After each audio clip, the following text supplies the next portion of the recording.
take this small journey with me. Imagine us in a week and a half in the future, and all of a sudden, you try to go to a store or something like that. You're turned around. You see military vehicles out there, and you're turned around. You can't go to the store. Why? Because they're afraid violence may erupt. Because the election count is not finished yet. Imagine at the same time you have groups that are now spreading a message saying that illegal activity happened during the election on both sides. In response to that, people will tend to become angry. The first day, you may not have a blowout.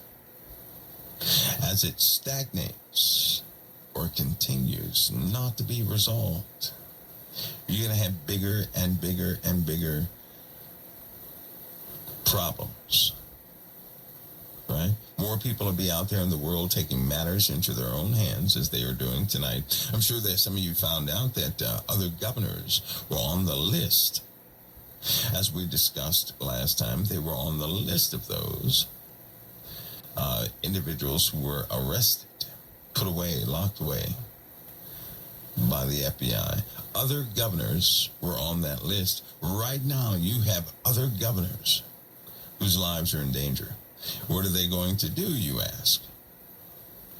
They're going to give these governors a personal trial, a citizen's trial, and find them guilty. Crimes against humanity. That means death. Not good. You think that will cause some chaotic situations out in the streets?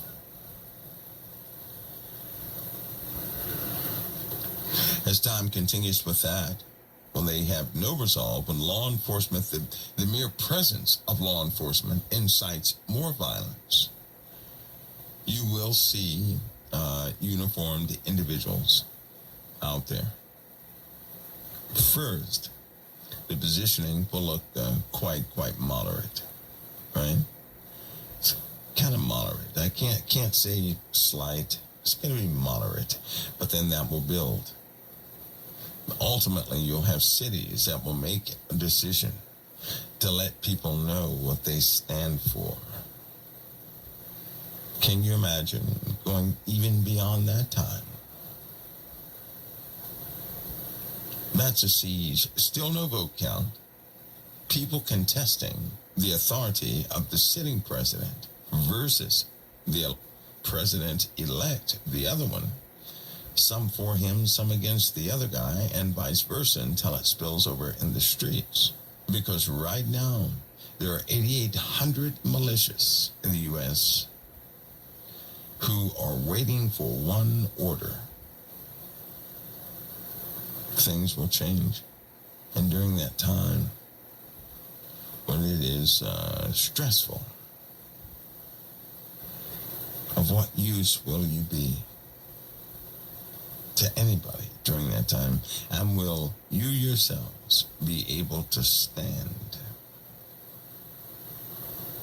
Can you all see where that conversation will go? Unfortunately, this is precisely what we're about to face. Because they're making preparations to mitigate the circumstances of what people will say is miscount. Both sides of the fence have been at war for domination of military war powers, combing through articles so that they can get this lawfully right. Well, not lawfully right. And during that time,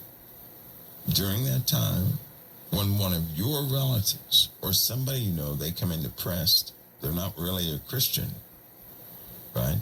That'll be one of those inopportune times that could be the best time in your life. It could be. But that's based upon your willingness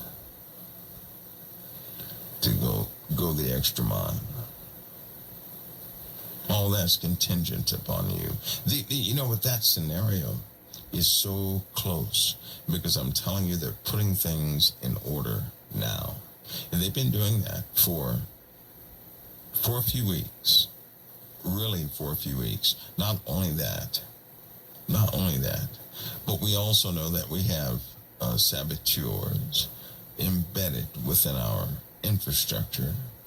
And you have cities that are being scanned. You have small towns that are being scanned. That means the National Guard is going to have to occupy the woodlining areas of all states. And yet you have some folks who have not considered what it is to not be ready for these things. You won't be able to talk anybody out of their violence.